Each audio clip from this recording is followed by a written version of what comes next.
Get your ears wrapped around the Golden State Media Concepts Basketball Podcast. All the scoop you need to know, from college basketball to the NBA and even March Madness. News of your rising stars, topics on and off the hardwood. This is the Golden State Media Concepts Basketball Podcast.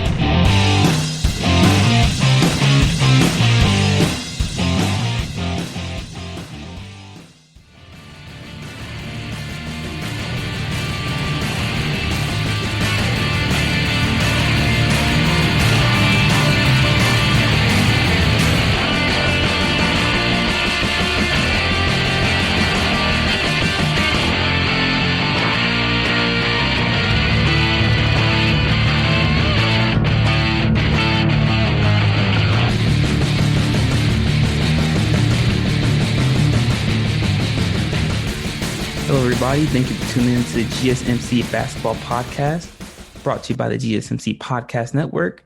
I'm your host, Casuan Caudle, and I'm so grateful to be here with you guys today talking about this game of basketball.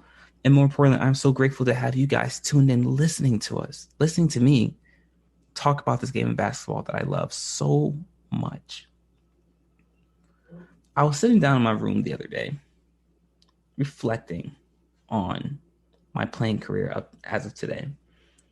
And I just thought about how blessed and how grateful I was to have been able to travel and change location and change teams over the course of my career. From playing rec ball and AAU ball in Washington, D.C., to playing high school basketball in Japan, to playing collegiately in Virginia, followed by playing professionally in the UK, in Armenia, and now in Mexico.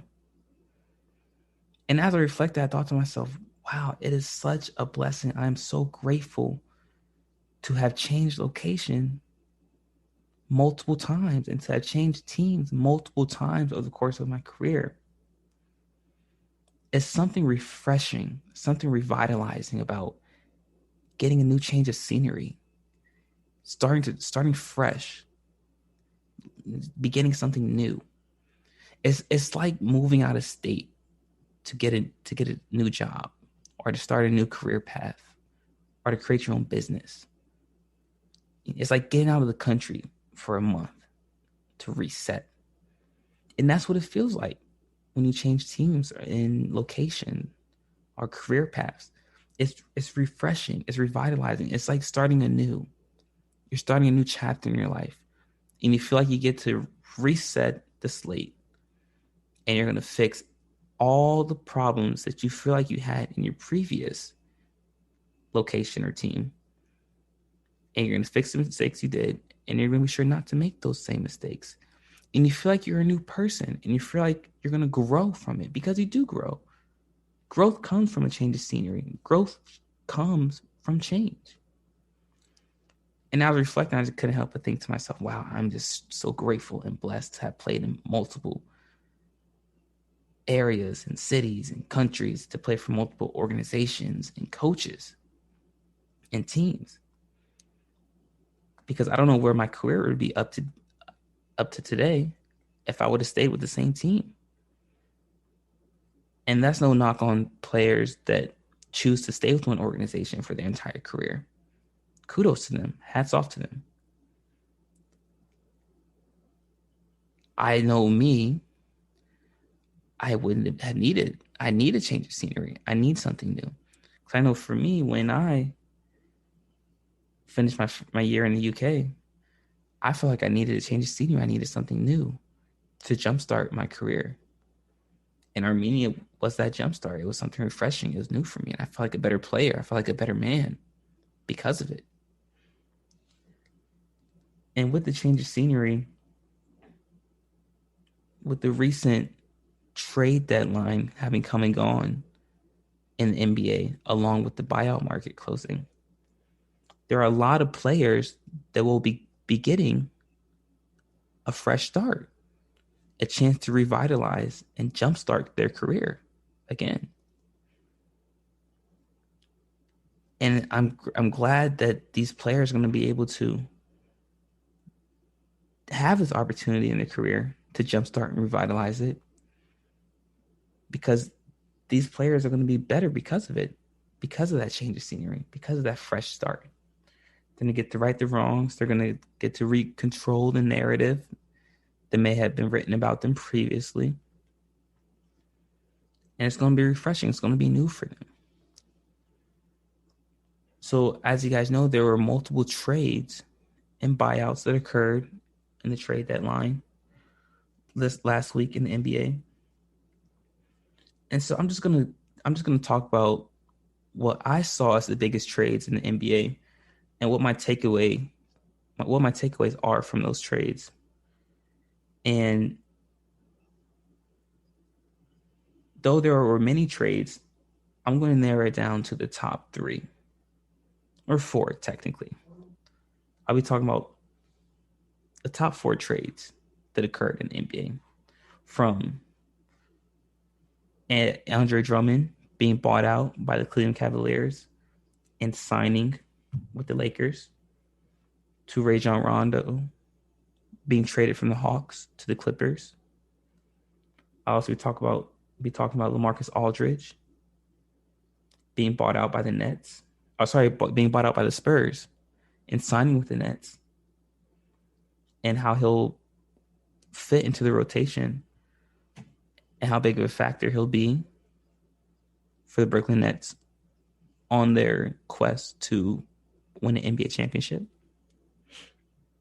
And I'll also give you my list of the top 5 teams currently in the NBA after the recent shakeup caused by the trade deadline and the buyout market. But first, right now, I want to talk about a trade that caught me by surprise. But what has really caught me by surprise is that the fact no one is talking about this trade.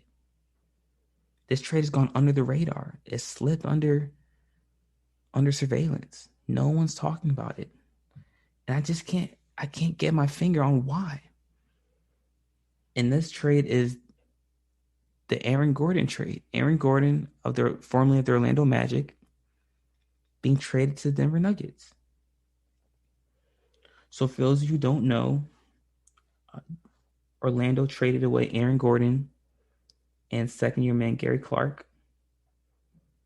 to the Denver Nuggets for Gary Harris, RJ Hampton, and a first-round pick. So I want to just read some stats off pertaining to Aaron Gordon. So far this season, Aaron Gordon is averaging 14.5 points per game, 6.5 rebounds, 4.1 assists. He's shooting 44% from the field, 37% from the three. He has a 15.2 player efficiency rating and a 0.9 win share. Now, Aaron Gordon has played in 26 games so far this year, so he's missed a few games. This trade is monumental for the Denver organization.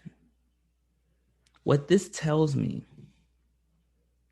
is that Denver is in win now mode. So there are some teams that are rebuilding, some teams that are in what some would consider to be no man's land, where they're in the middle of the pack. They might be a 7 seed or an 8 seed, and they're just in this sort of limbo. And then there's some teams that are in a championship window due to their elevated talent level, due to their young stars developing into veteran leaders and all-stars. And there's some teams that have traded away their assets, their picks for superstars, and they're in a win now mode for a 3 to 4 year window. And Denver is in this kind of interesting spot. They are in win now mode because of this trade, but because they're so young, their core of Jamal Murray and Jokic and Michael Porter Jr. and now Aaron Gordon, because they are so young at their core, all these guys in their mid to early 20s, they are in win now mode, but their championship window is so much greater, so much larger than that of even the Lakers or even the Clippers. I mean, this Denver team, the way it's constructed now, will be in championship contention for the next 10 years. And that's not hyperbole. For the next 10 years, with the way Denver is currently constructed, they will be in championship contention for the next 10 years. And why is no one talking about this trade? Is it because Denver's in a small market? Is it because Denver is not on TV as much as teams like the Lakers, like the Clippers? Is it because the superstars they have in Jokic and Murray don't garner the same acclaim as that of a LeBron James, of a Kawhi Leonard, of a Damian Lillard, of a Donovan Mitchell? Why is no one talking about this trade? And the thing that really excites me about this is that what Denver was lacking last year in the playoffs, aside from experience, was the ability to score consistently from the wing. And the reason I say that is because when I was watching film on Denver last year in the Western Conference Finals against the Lakers, they would double Murray on those ball screens coming from the wing. And the reason they're able to double Murray is because the wing presence they had at that moment, with Gary Harris and Beasley and Michael Porter Jr., they weren't big enough threats offensively to garner the respect of defenders. The opposing teams were saying, "Okay, we'll play off. We'll double Murray because I'm not worried about Gary Harris. I'm not worried about Michael Porter Jr. I'm not worried about Malik Beasley scoring." And what will happen is when Jokic would get the ball in the low post, they would double him as well. As they would double whoever wasn't guarding Murray, they would double on Jokic. So whoever's guarding Gary Harris, whoever's guarding Malik Beasley, whoever's guarding Michael Porter Jr., they're doubling on Jokic to get the ball out of his hands. Because that's what you do when you double. You want to get the ball out of their hands. But with the addition of Aaron Gordon, it prevents you from that defensive strategy. You're no longer able to double Jokic, to double Murray. Now you can still shade them to one side, which is what I think they're going to do. I think what teams will do now, I think they'll start to shade Murray to his left. And I think they'll begin to force Jokic baseline in the low post. That's what I would do defensively. But it causes the defense to have to think more now. And it adds more of a scoring presence for Denver. And it adds another player that can most importantly, create a shot for himself. When I read off Aaron Gordon's stats, he's averaging 15 points a game. And we've seen him in Orlando be able to create a shot for himself. And we've seen his game improve, and he's added different dimensions to his game. When he first got into the league out of Arizona, he was primarily someone that worked in the low post, had amazing athleticism, but couldn't really shoot. But now we see someone that can put the ball on the floor, attack from the wing, has improved his ball handling, can now rise up on the pull-up, not just the mid-range, but from the three, has improved his free throw shooting. And he's become a viable asset for a championship contending team. And I was reading some of the recent quotes that he stated after being traded, and he said that he was frustrated with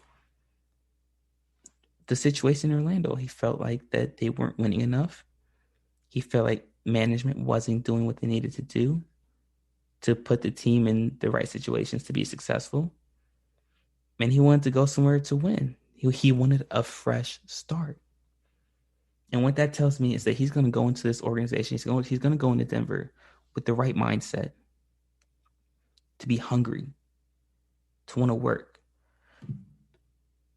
And I'm not worried about him wanting the ball in his hand. I'm not worried about him being an ego monster, quote unquote. I'm not worried about him being detrimental to the locker room, because what that quote tells me is that he's willing to do whatever it takes to win. He is in win now mode, just like Denver is. So in Orlando, he was the man. He was the primary scorer. He was the first option. He knows that when he gets to Denver, he's going to be the third option at best behind Murray and Jokic. And he's okay with that. And because he's okay with that, Denver is going to be great. Denver is going to be not just a tough out, but a contender, a legitimate contender, not only to win the West, but now to win the championship.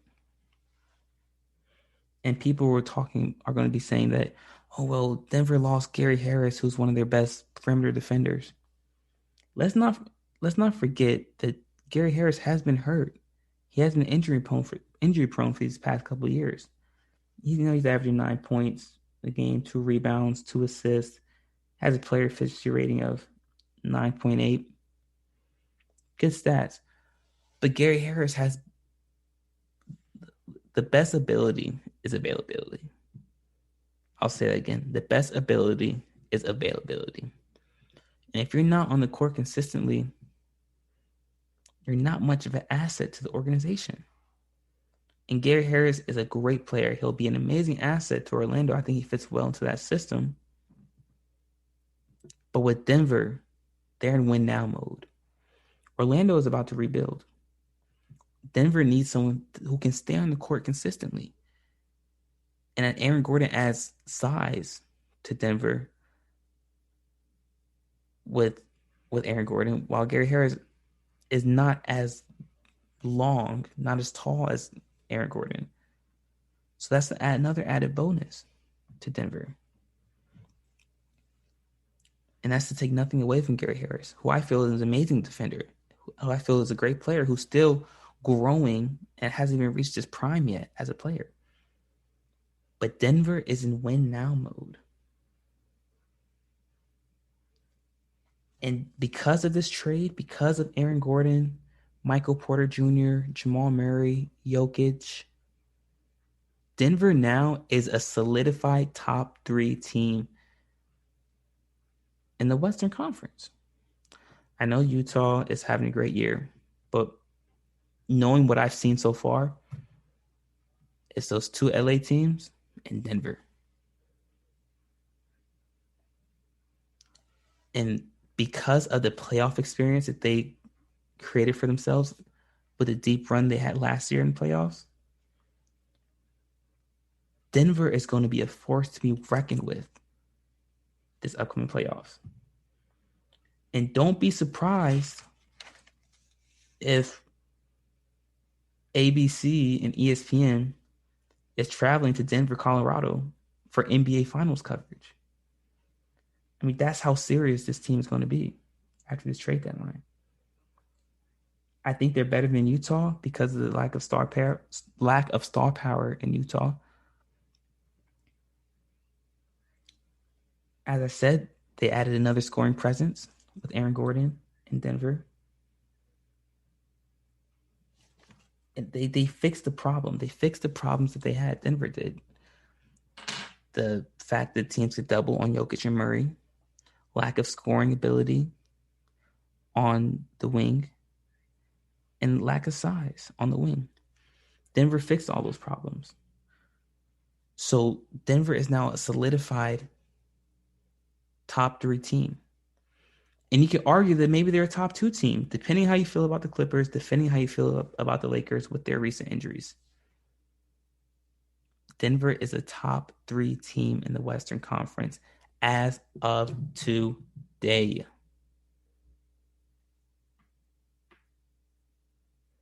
And it's going to be great to see. It's going to be great to see them in the playoffs.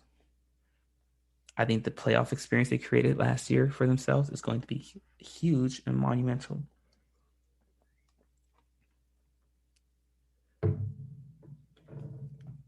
It's going to be interesting to see how things go in the Western Conference for the remainder of the NBA season.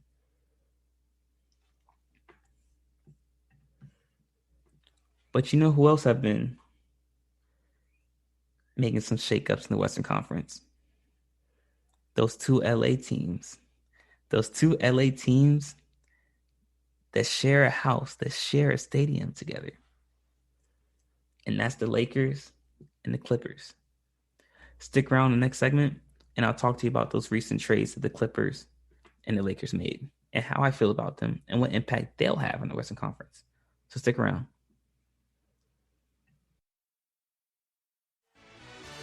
Are you looking for the very best NFL and college football podcast? Then check out the GSMC Football Podcast. Get the latest football news both on and off the field. From the NFL Draft to trades to the rumor mill to the NFL Combines, they got you covered. That's GSMCpodcast.com/football-podcast. Get updates on college rivalries, game day insights, and much, much more. It's football talk the way you want it. This show eats, sleeps, and breathes football. Don't forget to like them on Facebook and follow them on Twitter. Visit GSMCpodcast.com for more info.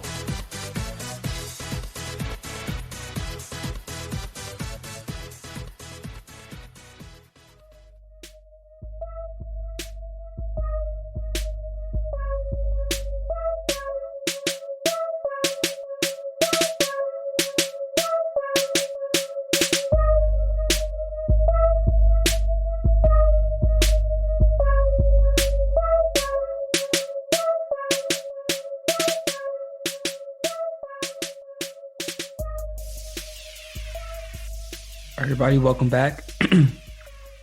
Just as we were talking about in our previous segment about some trades that occurred in the Western Conference, but primarily that flew under the radar, with that being Aaron Gordon to the Denver Nuggets being traded. I do want to stick in the Western Conference, but before I begin, stick around for the last segment of our show to hear me talk about who I feel are the top 5 teams in the NBA after the recent shakeup that occurred around the league due to the trade deadline in the buyout market. My answers, my list may surprise you, so be sure to stick around for that. As you guys all know who have siblings, you may have encountered a point in your life where your sibling may have done something remarkable or received credit for something or may have done something special. And you feel the need to match that or perhaps do something else remarkable as well so that you can receive credit. It's something interesting about that dynamic you have with your siblings. That if they do something good, you want to do something good as well. You want to be able to match that. It's that competitive nature, that competitive spirit that is based out of love that you have with your sibling. So I want to talk about some recent trades that occurred, some buyouts as well, that occurred in the Western Conference. Actually, not just in the Western Conference, particularly in the state of California. Not just in the state of California either. Actually, in the city of Los Angeles. And not just in the city of Los Angeles, but actually in the Staples Center. 2 trades, 1 trade and 1 buyout occurred, 2 in the same stadium. And if you don't know by now, I'm talking about the LA Lakers and the LA Clippers, some recent action that occurred that they took during the trade deadline and buyout market, some moves they made to bolster their roster and increase their chances of making it to the not only the Western Conference Finals, but perhaps the NBA Finals. And both of these trades were important to each of these franchises for different reasons. Let's dive into the move that the LA Clippers made first. So the LA Clippers made a trade for veteran point guard Rajon Rondo. The Hawks traded him away to the Clippers. And so far this season, Rondo has been averaging career lows in points and assists and minutes, playing behind Trae Young, a point guard who has a high usage rate. You'd imagine that happen. But I've been watching Rondo play this year. And I never want to accuse a guard or any player of phoning it in, quote unquote, or quitting on his team. But I couldn't help shake this feeling that throughout this season that Rondo knew he wasn't going to be in Atlanta this entire season. And I say that because let's backtrack, let's rewind to the free agent market back in December and November, when Rondo was first getting interest from the LA Clippers as a free agent and possibly was going to sign with them. Now, the reason that Rondo didn't sign with the Clippers initially was because they couldn't offer enough money. Now, being the forward thinkers that Jerry West and Rondo both are, is it out the realm of possibility to say that Jerry West told Rondo that, hey, Rondo, I know we can't give you the money right now that you want for this contract, but if you sign with another team, I promise you we're going to get you in LA with us, the Clippers, before the end of the trade deadline. So go get your money and then come help us win a championship. Is that out the realm of possibility? Is this so far-fetched to think that Rondo and Jerry West collaborated on that and said, Rondo, go sign your contract so you can get your money. So he signed with the Hawks. But Rondo, knowing that this isn't his final destination, he's going to be back in LA, not the Lakers, but with the Clippers by the trade deadline. And he's going to be on the championship contending team again. Now, let me just also state that is just my thought, a possibility. I'm not saying it did occur. I'm not saying that that's what I feel happened. But doesn't that sounds believable? That's not out the realm of possibility. And it wouldn't surprise me if that's what occurred. I would be very impressed, if anything, because that just personifies the strategic mindset that Rondo has, along with Jerry West. And I'm not saying that occurred, but it's interesting to think about, is it not? And what this move does for the Clippers is that it fixes the biggest problem that the Clippers had dating back to the beginning of the last season, that they didn't have a point guard. So not only do they get a veteran leadership, they get an amazing point guard in Rondo when it comes to not just facilitating, but setting up the offense. Because you guys know, as players, basketball players, there's a difference between not only just facilitating playmaking, but also just getting teams in an offense, getting them in a half-court set controlling tempo and pace. As a point guard, or as a coach, let me put my coaching hat on. I want a point guard that has the IQ and awareness to know that if we're up by 7 with 2 minutes left, and we have a 4-on-3 fast break, I don't want them to run that break. I want them to pull that out and get the clock and run out the clock, because we have a 7-point lead with 2 minutes left. That's just awareness. I want a point guard that knows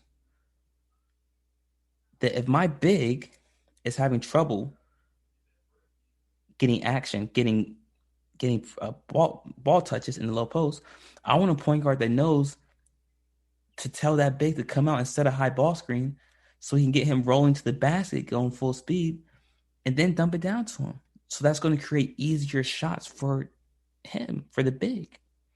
I want a point guard that knows all that. And there's a difference. Don't get it twisted. These guys in the NBA have the IQ, but you have the IQ, but now you have to be able to implement it. You actually have to do it in the game. And Rondo has the IQ, but now he also has the ability to do it. And with this pickup of Rondo, the Clippers have addressed the biggest problem they have, which was the lack of point guard play. And this alleviates so much pressure from Kawhi and PG, because now they don't have to pull up, they don't have to dribble to get into their spot, to get into their shot. Now they can come off staggers and pin downs and flex cuts, because they have someone that's going to be able to get them the ball into that spot. And that's going to save pressure, that's going to save energy for them. And now they'll be able to be more efficient going into the fourth quarter or into the second half, because they don't have to expend that much energy creating a shot for themselves. They have someone now that can get to them the ball in their spot. And not just not just PG and Kawhi, but also Ibaka and Zubac and Reggie Jackson and Marcus Morris and Kennard and Batum. And now there's a pure point guard that can get the ball to these guys in their spots.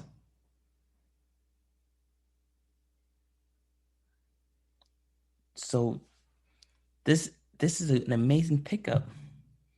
And in my opinion, not to jump the horse, this to me is the biggest pickup, the biggest trade, the biggest move throughout the NBA. Bigger than Aaron Gordon to Denver, bigger than Andre Drummond to the Lakers, bigger than LaMarcus Aldridge to the Nets. No, this one takes the cake. Rondo to the Clippers. And I said in my previous segment that Aaron Gordon to Denver makes Denver a top 3 team. Well, now let me also say that with Rondo to the Clippers, this makes them the number 1 team in the Western Conference. And it's quite simple, and it's plain to see. And we have to stop denying the fact that the Clippers are what they are. They are a talented roster that have a very short championship window. They have veteran leadership now. They have post presence now, both offensively and defensively. They have adequate shooting from the outside. They have good coaching, better than last year, in my opinion. So now it's time to start giving the Clippers their credit, their dues. Speaking of giving their dues, let's talk about this other LA team, the Lakers. They also made some moves at the trade deadline, but this in the form of a buyout. So Andre Drummond, formerly of the Detroit Pistons and Cleveland Cavaliers, was bought out by Cleveland. And was picked up by the LA Lakers. Now, Drummond is, I want to talk about his playing style. Andre Drummond's playing style would have many consider him to be a dinosaur. In terms of he's a low post player that doesn't really stretch it out, doesn't really stretch the floor, doesn't have a soft touch 8 feet around the rim. He has a high usage rate. His usage rate is actually on par, if not a few points lower than that of LeBron James. So what that tells you is that when the ball gets in Drummond's hands, it sticks and it's not coming out. Once it gets in the low post with Drummond, it's most likely not coming out. But that stat can be deceiving because he was playing in Cleveland, where he was the primary option. Now, Drummond has to be, first of all, the Lakers did not sign Drummond for his scoring ability. The Lakers signed Drummond for his defensive presence, which I do feel will help the Lakers, but not as much as people think. People have to understand that LeBron doesn't want space, or he doesn't want the space in the paint to be clogged. He wants the 5 out. He wants spacing. So now he has the ability to drive and penetrate and create open shots for his teammates. So with Drummond on the court, that takes away space from LeBron to play make and do what he does best. That takes space away from Anthony Davis, who likes to work in the high post when a 4-out 1-in. But you can't do a 4-out 1-in with AD and Drummond both on the court.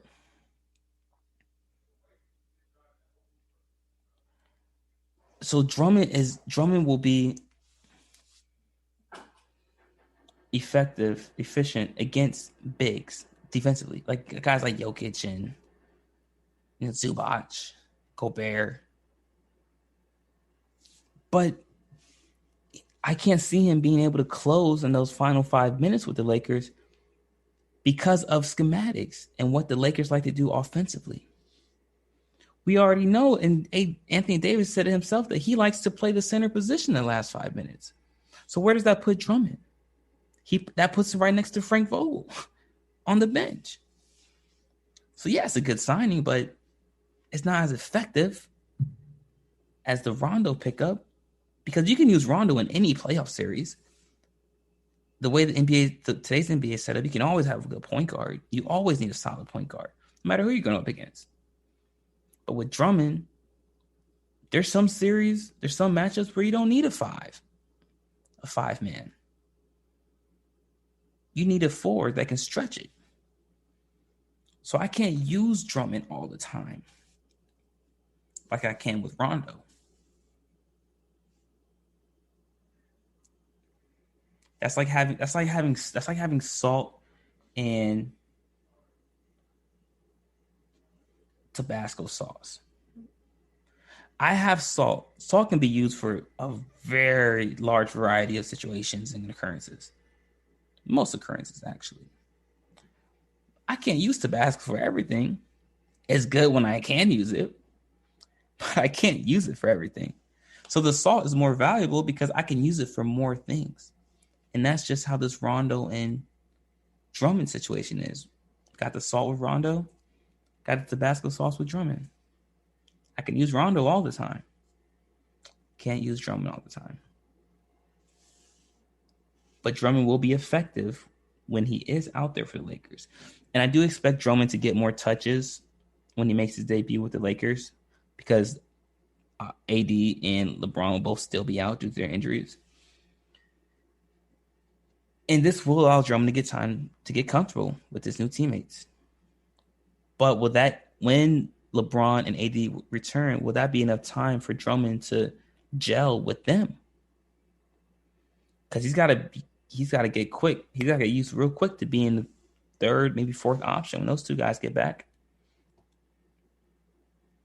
Is that something that Drummond's going to be willing to do? Will he be willing to let his usage rate dip precipitously for the sake of winning? Because he hasn't ever been in the spotlight.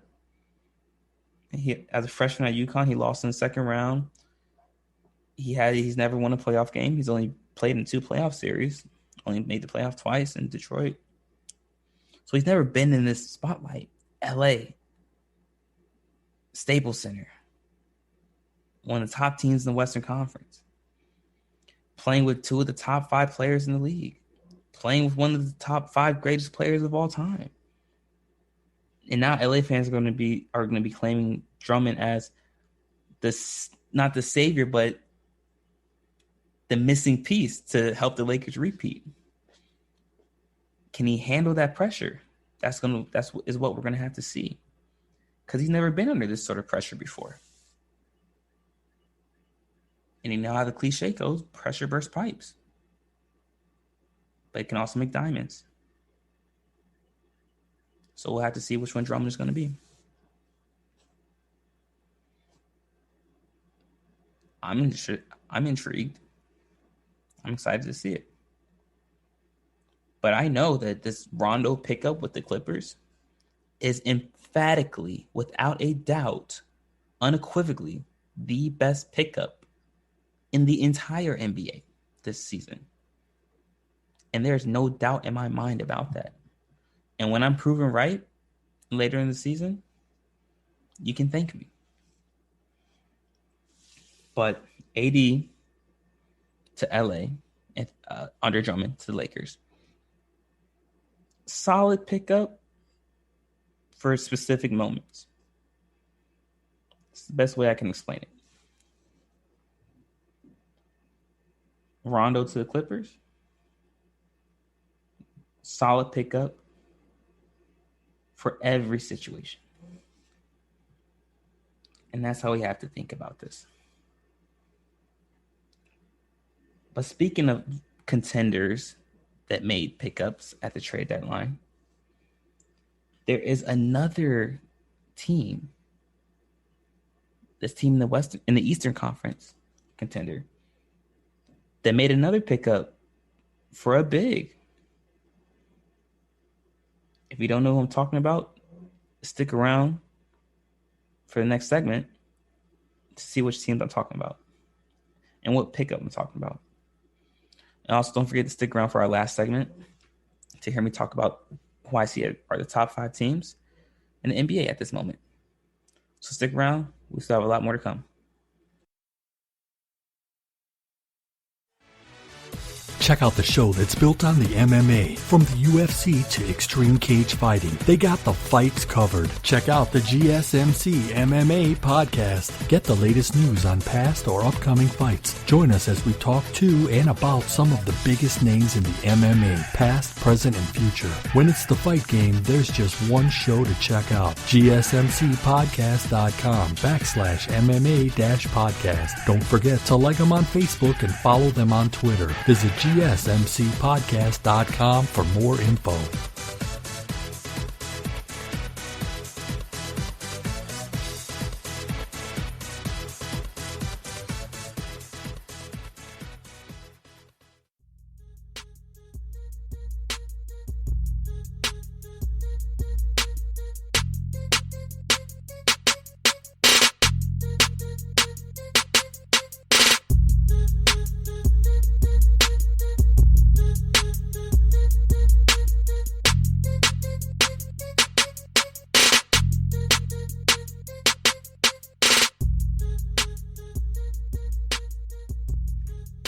All right, guys, welcome back.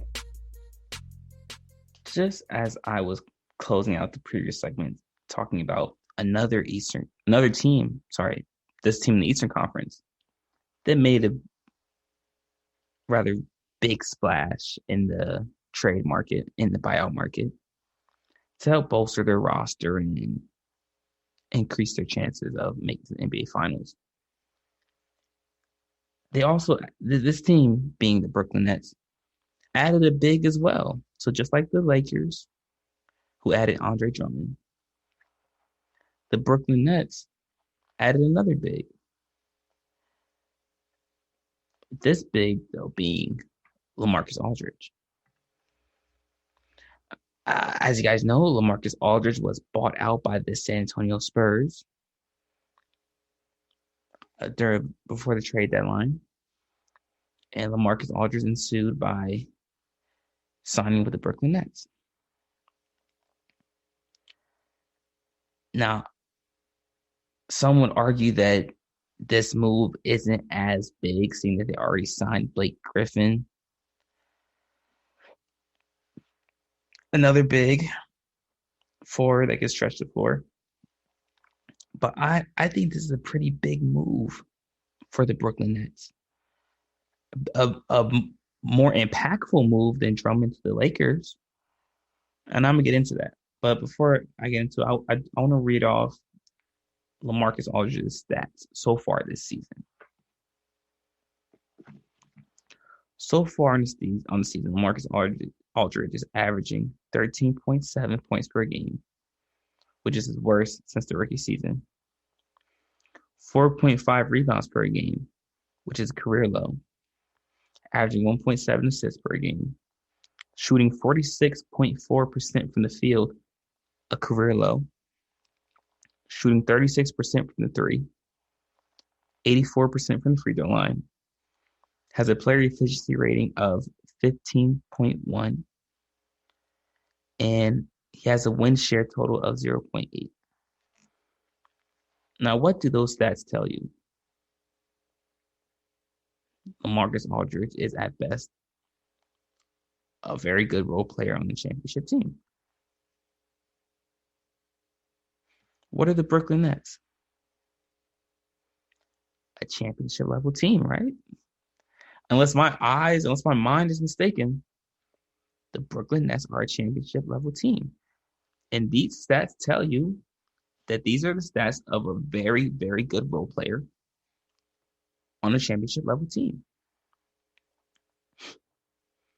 Now we have to take things for what they are in life. Though it can be hard, the truth can be polarizing. The truth very rarely brings people together. It's often divisive. And we have to take things for what they are. And the truth is, LaMarcus Aldridge is not the all-NBA player that he once was. He's not the big free agent signing that San Antonio got back in 2016.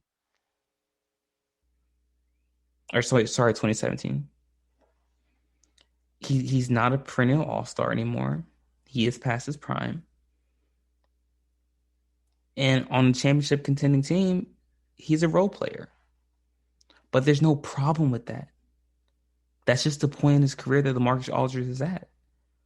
And we just have to take it for what it is. There's no problem with that. There's no problem with being a role player on a championship level team. Now, what we have to figure out is LaMarcus Aldridge okay with that? Is he okay with being a role player? Now, we had to remember part of the reason that he left Portland to begin with is that he had trouble sharing the rock with a young Damian Lillard and an up-and-coming CJ McCollum. He wasn't okay with being the third option in Portland, which is why he went to San Antonio, because he knew he'd be the second option behind Kawhi Leonard. Because the aging Manu Ginobili wouldn't be the second option. Not in San Antonio. LaMarcus Aldridge knew he'd be the second option behind Kawhi. So we have to analyze that and scrutinize that. Is Aldridge going to be okay with that? I think he will be. Why else would he go there? He knows what he's getting himself into by signing with Brooklyn. He knows at best he might be the fifth option. He might be the fifth. Think about that. LaMarcus Aldridge might be the fifth option on a team.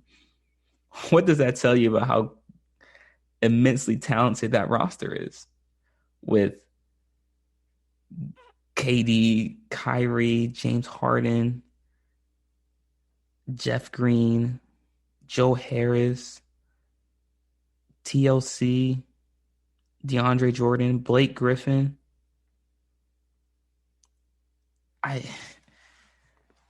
LaMarcus Aldridge might be at best the fifth or sixth option. But that is not why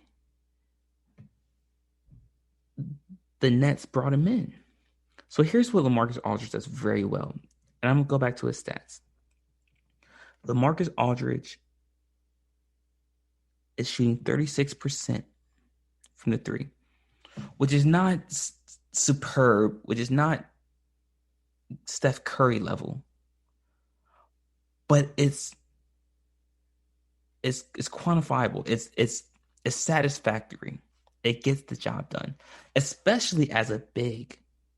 You have a big that shoots 36% from the field, from the three-point line, you're in good shape. That tells me that he's able to stretch the floor out. And what does stretching the floor out do, like we talked about in the previous segment? It creates space. Space for who? Space for your playmakers. And what are Kyrie and James Harden and Kevin Durant? Playmakers. What do they like to do? What does Steve Nash like to do? They like to play small. They like the small ball lineup. That's where they're most effective, where Jeff Green is playing the 5. The problem ensues, though, is that just like with all other teams when they go small, they struggle defensively. And the Nets have struggled. That is why the Nets struggled so much early in the season, because they were playing that small ball lineup and teams were killing them on second chance points and on the offensive rebound, offensive glass. And so people thought that, man, these guys aren't playing the defense. They're just letting them blow by. It's because of that small ball lineup, which is what made the Warriors, not to digress, so special, because they were still able to maintain a high level of defensive intensity and defensive pressure while still playing small. That's what made the Warriors so special. And so what the Nets have now done by adding LaMarcus Aldridge, they're still able to play small. They're still able to have a small ball lineup. Because now they put LaMarcus Aldridge at the 5, they can still go small. Because small just means you have floor spacing. And then they can still go 5 out with LaMarcus Aldridge because he can shoot the ball. Which is what the Lakers, what the problem the Lakers will have with Andre Drummond. They can't go small with Drummond because Drummond doesn't space the floor. So they can't, he doesn't stretch the floor. So they won't have that spacing. Which is why I think this is a more impactful pickup than Drummond to the Lakers. The Marcus Aldridge to the Nets is a far more important, far more impactful pickup than Drummond to the Lakers. Because of what it does for Brooklyn. It adds to what they do well. Spacing. And it still provides that defensive pressure. That defensive presence. And not to say that LaMarcus Aldridge was ever an all-defensive team or ever thought about as a possible defensive player of the year candidate. Drummond is a far more better defensive player in the low post. But what Drummond does well doesn't really fit with the Lakers consistently in spurts. But what Aldridge does well fits well for the Nets in its entirety. In its entirety. So I feel that with this signing, Aldridge, what has been the current theme so far in this show? Refreshness, starting new, a new chapter. This is going to be a fresh start for Aldridge. Something new. And what you're going to see is that teams aren't going to put as much defensive pressure on Aldridge because he's not the first or second option, which is going to lead to easier scoring opportunities for Aldridge. And you guys know as players, when you see a couple easy layups, free throws go in, it gets your confidence going. And you start to get in the rhythm much quicker. And that as that confidence increases, that rim just gets wider and wider and wider and wider and wider, and you feel like you can hit any shot. And that's going to bode well for Aldridge's confidence going deep into the season. And we've seen that already with Blake Griffin. Blake Griffin had 17 points in 20 minutes the other day. off of easy buckets, just catching it, pumping, and attacking the rim, catching and shooting, catching low post, one dribble into a fadeaway, one dribble with a pump, under, scoop, finish. Simple buckets. Blake Griffin and Marcus Aldridge, they don't have to be all-stars anymore. It wouldn't work. That many all-stars in one team would not work. They know that they're role players. And that's why it works. That's why it works. They know what they're going to do. They know their role. They know what they're going to do best at for this team. And they're capitalizing on it. Know your role. I think this is going to be a good pickup for Aldridge. For not only for Nets, but it's going to help revitalize Aldridge's career. And I want to go back to the point I made about Aldridge being washed and past his prime. I won't say he's washed. He's not washed. He's just at a like I said, he's just at a point in his career where he's no longer an all-NBA player, which doesn't make him washed. LeBron James isn't the same player that he was his second year in Miami, which is when I think he was at his absolute peak. Sorry, his third year in Miami, which is when he was at his absolute peak. You guys can debate me on that, but it is what it is. That's the truth. Guys aren't who they are 3 years ago, 4 years ago. It's okay. It's okay to change. It's okay to evolve. Very rarely are you the same person, the same player your entire career. It's okay to go through life in stages. And this is just a different stage in Aldridge's career, in his life. He's not washed. He's 35 years old. Well, what else would you expect? The only anomaly is, like I said, LeBron James. And even LeBron isn't the same player, like I just said, that he was his third year in Miami. It's okay. These things happen. It's part of life. We have to evolve. We are very rarely in the same stage, same point in our life for an extended period of time.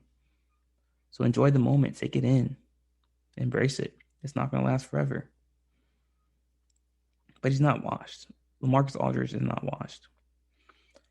What I could say, based off my perception and how I was watching him play so far this year, he might have phoned in a couple games. It's just based off his countenance and the way he was carrying himself on the court. It appeared to me he didn't want to be in San Antonio. And it, quite frankly, it appeared that San Antonio didn't want him there. So sometimes an amicable breakup is the best option. But to say that he's washed, no. And I'm not questioning his character, his professionalism at all. But sometimes it's hard to hide how we feel as human beings. You walk into a room with a bunch of people. It's very difficult. Very few people can hide the emotion that they don't want to be there. Sometimes you can just see it on their face and how their body language is. And that's fine. If you don't want to be there, you don't want to be there. You have to put yourself in situations. You have to put yourself in opportunities where you're going to be most efficient, most effective. We're going to be content. We're going to have the best state of mind. You know, physically, spiritually, emotionally, mentally.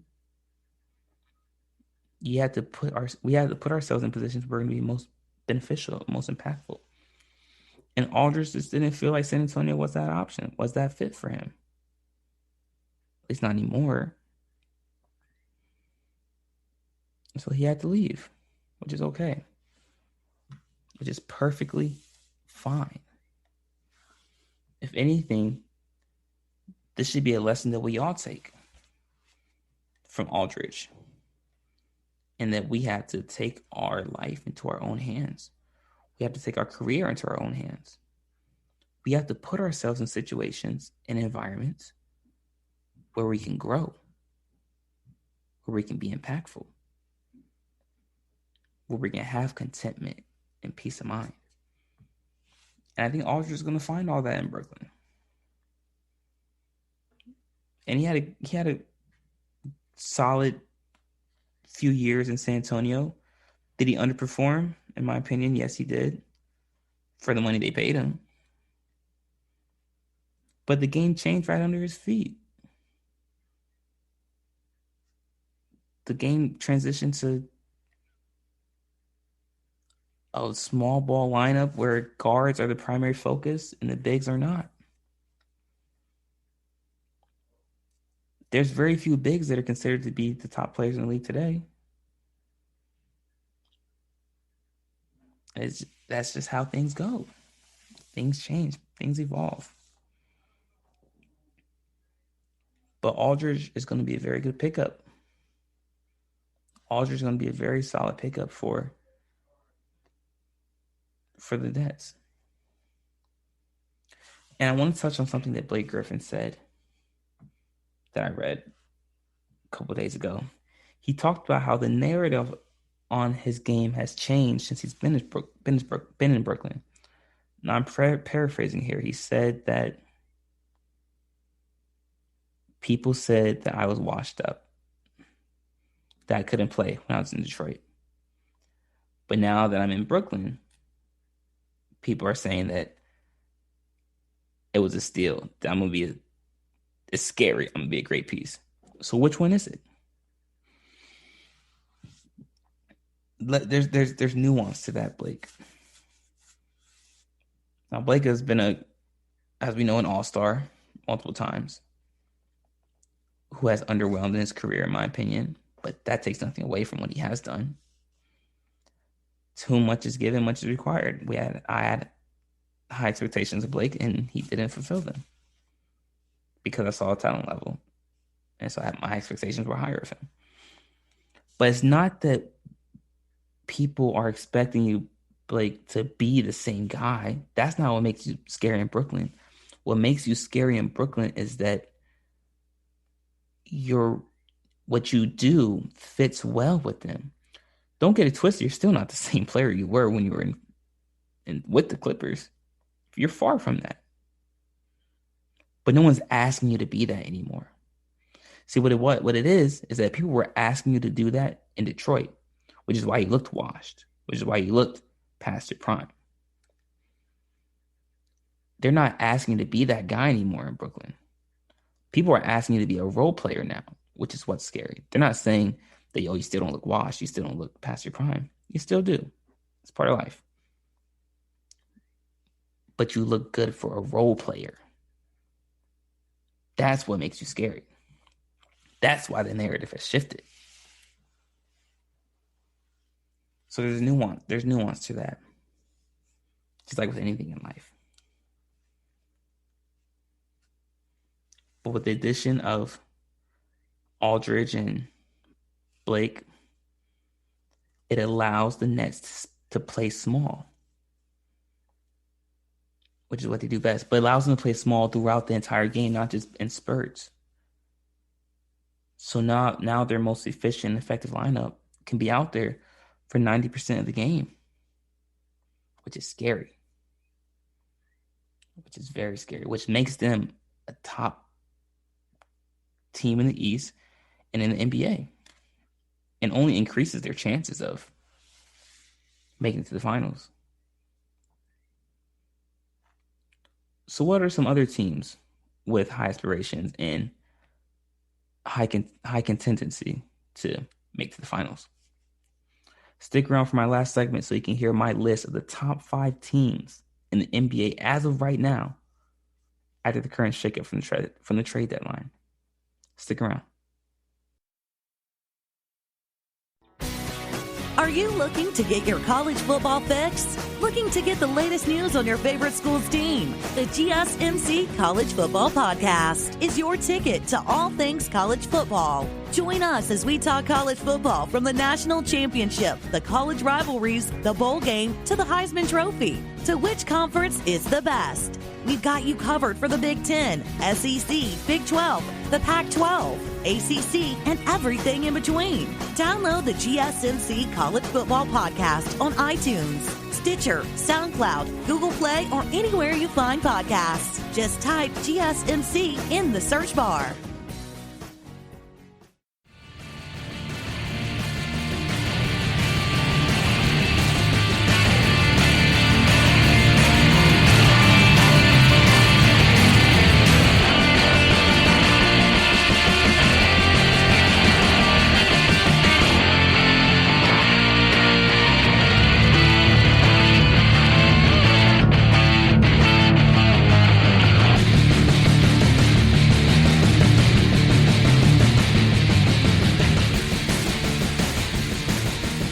guys, welcome back. As we close out today's episode in this final segment, throughout today's show, we talked about the impact that the recent trade deadline moves and acquisitions to go along with the recent buyouts that occurred in the NBA over this past week. We talked about how that has affected not only the teams that partook in those trades and buyouts, but also on the NBA landscape as a whole. And there's no question that the landscape has shifted dramatically. Just like how when an earthquake occurs, the tectonic plates shift and causes new structures to form on the earth. Just like that in the NBA, some things were shaking up with the recent trades and the buyouts. So there's a lot of shifting that occurred in terms of the power rankings, quote unquote, amongst the NBA elites, top teams in the league. So one might pose the question, after the recent trades and the recent buyouts, who are the top 5 teams in the NBA as of right now? And if you listen to our previous segment, I talked about Brooklyn. If you listen to our second segment, I talked about both LA teams. And if you listen to my first segment, I talked about Denver.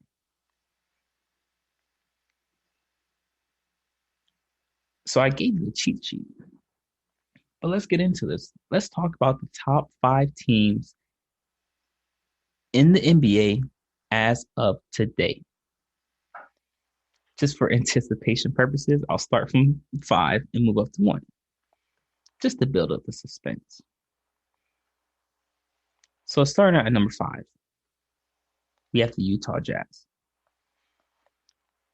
As you guys know, the Utah Jazz are currently 35-11, the number 1 seed in the Western Conference, being led by Donovan Mitchell, Rudy Gobert, Mike Conley, Bojan Bogdanovic, Joe Ingles. They have a lot of shooters on that team. They play basketball very well. And to get into schematics, I love their motion offense. A lot of handoff actions that goes into Ricky action as well. A lot of pin downs, staggers. The ball is constantly moving. The ball never sticks in one person's hands. And what I like about Rudy Gobert is that he constantly floats around the paint. And so by him floating around the paint, because they can't do a 5-out motion because of Gobert, he doesn't stretch the floor. But what they do when the 4-out 1-in, when the guards drive and attack the basket, Rudy Gobert does an amazing job of creating an opening for himself and creating a passing lane for the guards that are able to either lob it up or dump it down on a bounce pass. And Rudy Gobert has great footwork, quiet as it may be. He has great footwork around the paint, which is why he's able to get easy buckets off of dump downs and lobs in the paint. And what teams are starting to do now, they're starting to double Donovan Mitchell off these ball screens, which leads to easy skip passes either to the corner, or opposite wing. And since Donovan Mitchell is surrounded by shooters now, those are easy buckets. Those are easy shots. And the guards in Utah do a good job of attacking the closeout. So if you notice when you watch their film, when the opposing teams close out on Utah, their guards, either from the wing, the top of the key, or the corner, those guards for the Jazz do a good job of attacking the top foot of that closeout, getting to the paint, and either going to that floater, mid-range pull-up, or kicking back out for an easier shot. So I love the way that Utah plays basketball. It is good winning basketball. And not to mention, they're shooting lights out, and they play amazing at home. That just adds to it. So I love the way the Utah has been playing. And the record speaks for itself. with how dominant they've been. The only thing that concerns me is, will this be sustainable when it comes to the playoffs? When it comes to the playoffs, as we know, they don't have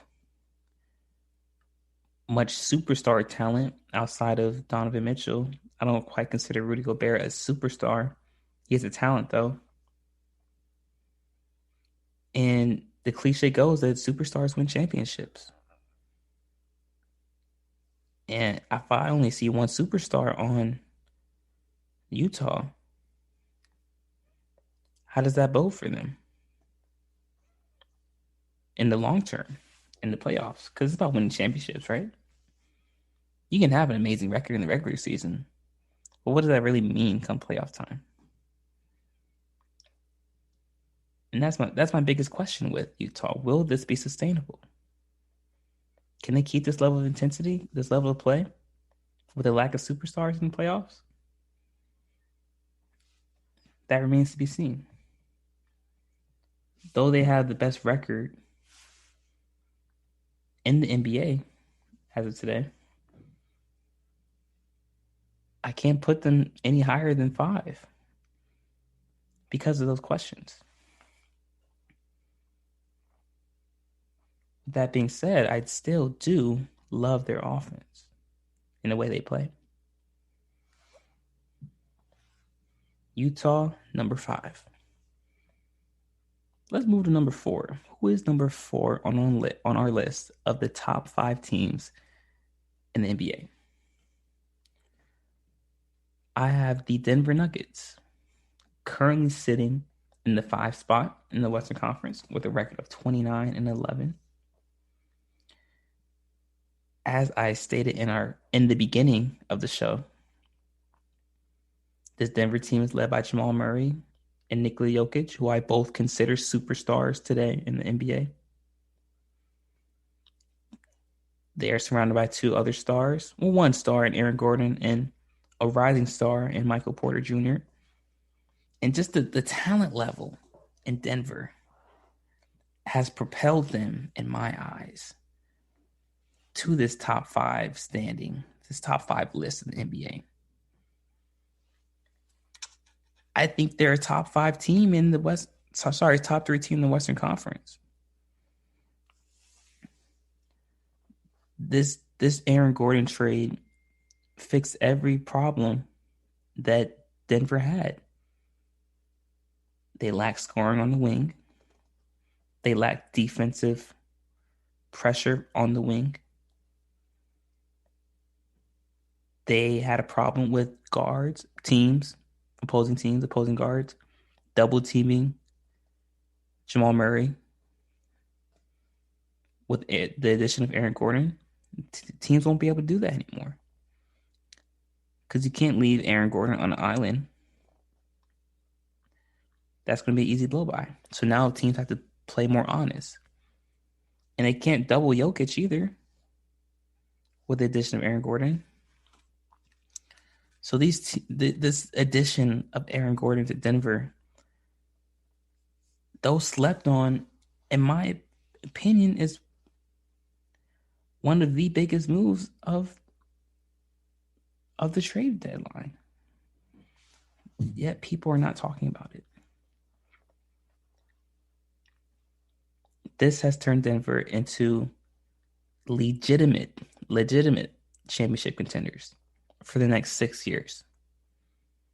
And their championship window is so much wider than that of other championship contenders because of their youth, because of their age. And what also sets them apart is they have experience. They have playoff experience because of last year when they made it to the Western Conference Finals. They now have legitimate playoff experience. And as you know, playoff experience is vital. You can't teach experience. But they have that now. They're my number 4. Denver is my number 4. Top 5 teams in the NBA. Denver at number 4. Who do we have at number 3?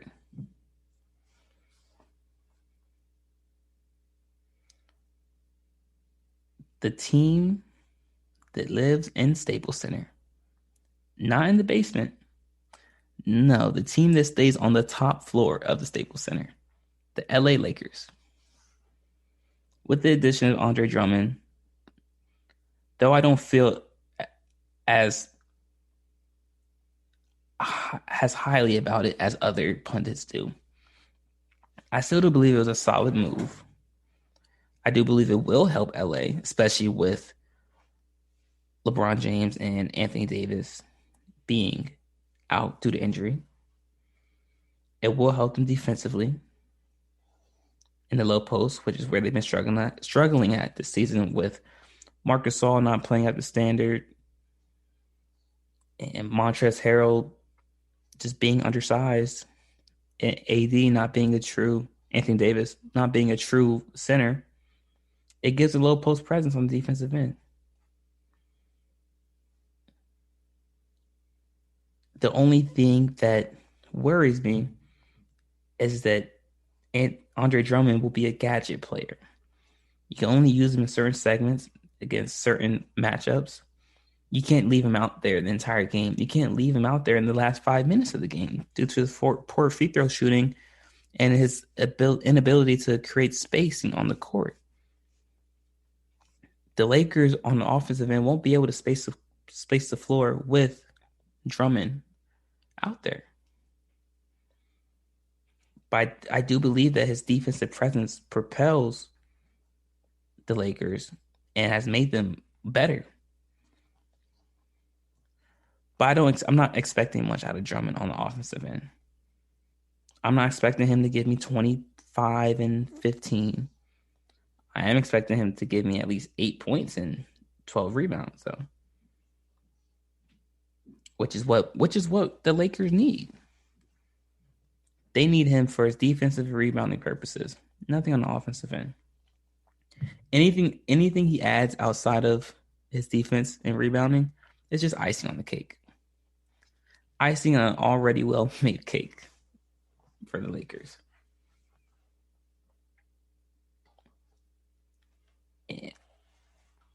And because of the fact that Drummond will not be able to aid the Lakers on the offensive end, is the reason I have the Lakers at number 3 on my top 5 teams in NBA list.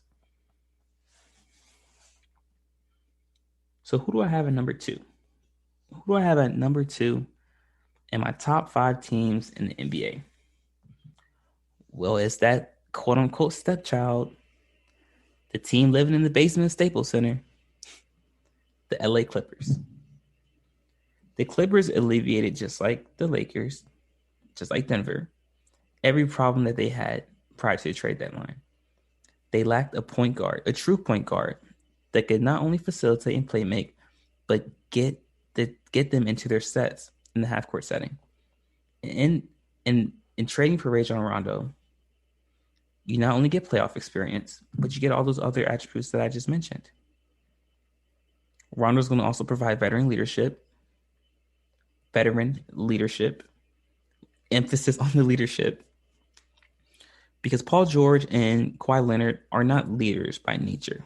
Their talent makes people believe they're leaders, but from a personality perspective, they're not true leaders. While Rondo is a true leader. From him playing quarterback to playing pitcher when he was in high school, he's a natural born leader. And he's going to keep those guys accountable. He's going to keep Paul George, Marcus Morris, Kawhi, Zubac, Patrick Beverley, Nicholas Batum. He's going to keep all these guys accountable.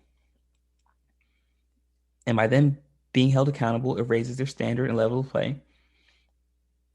And it makes the Clippers that much better of a team. Not to mention that Ty Lue, the head coach, and Rondo are reunited again, just like in their Boston days. And the thing that separates this move from the reason this move separates the Clippers from the Lakers is because with the addition of Rondo, this You can play Rondo the entire game. You can always have a great point guard on the floor. As opposed to Drummond, I can't have him on the court. The Lakers can't have him on the floor all the time because of his liability on the offensive end. But with Rondo, I can have him out there for the last 5 minutes of the game. I can have him out there all times because the Clippers are always going to need a good point guard. Every team is always going to need a good point guard on the floor, no matter the circumstances. And so Rondo's not only going to make it's going to make the team better, but specifically it's going to make Paul George and Kawhi Leonard better because he's going to take pressure off of them. So now those guys no longer have to worry about creating shots for themselves. But now they can work on coming off staggers and flex screens and flares and worry about just catching and shooting and getting to their spot as opposed to dribbling in isolation and using that extra energy to get a shot off for themselves. And so with that, I have the Clippers, not only as the best team in the Western Conference, but as the number 1 team, number 2 team in the NBA after that move.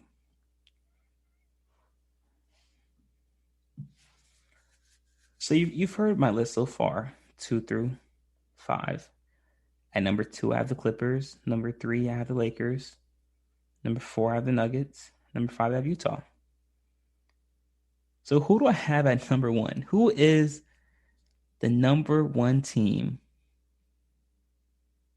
in the NBA as of today in Casuan Caudle's eyes? I think it's clear as day. And if you don't agree with this, it's fine. It's fine. It's okay.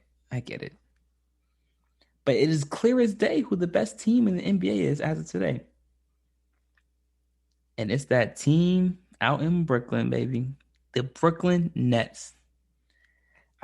What needs to be said? The old cliche, the rich get richer. The poor get poorer.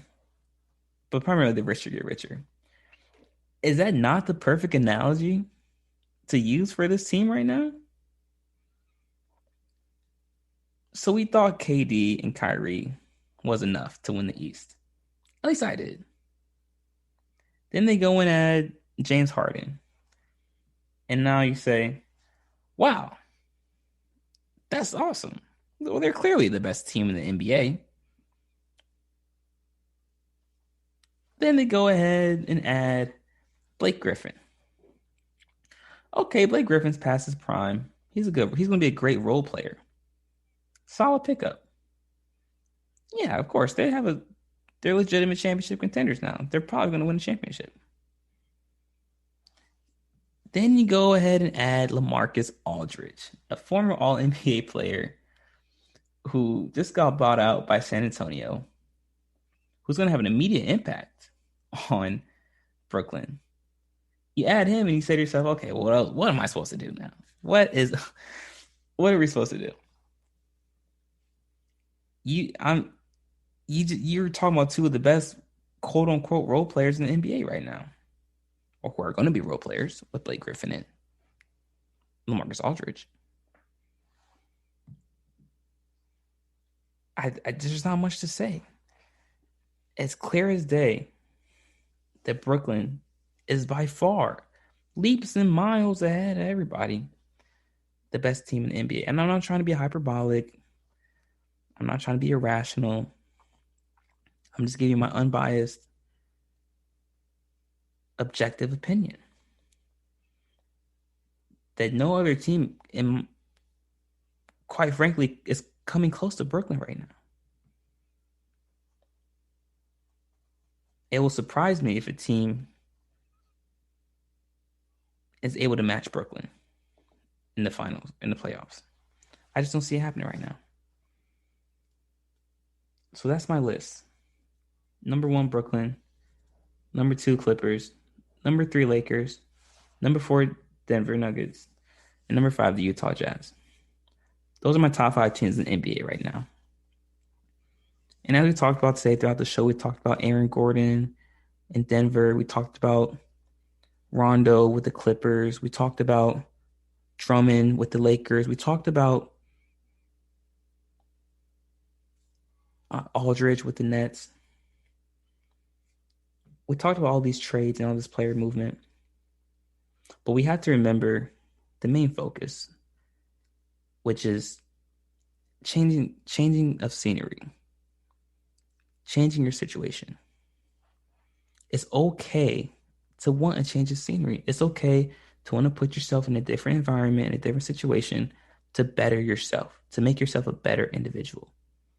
That's fine. It's okay. We have to do these necessary things so we can grow. Only when we grow will we become the best version of ourselves. So just remember that as we close out this show. So thank you guys so much for tuning in today to the GSMC Basketball Podcast, brought to you by the GSMC Podcast Network. If you would like to ask that you please subscribe to the show and write a nice review. It really helps us. Really appreciate that. And also, if you can please follow us on Facebook, Twitter, and Instagram. We also really appreciate that as well. And guys, thank you so much for tuning in and listening. Continue to stay safe and peace. You've been listening to the Golden State Media Concepts Basketball Podcast, part of the Golden State Media Concepts Podcast Network. You can find this show and others like it at www.gsmcpodcast.com. Download our podcast on iTunes, Stitcher, SoundCloud, and Google Play. Just type in GSMC to find all the shows from the Golden State Media Concepts Podcast Network, from movies to music, from sports to entertainment, and even weird news. You can also follow us on Twitter and on Facebook. Thank you, and we hope you have enjoyed today's program.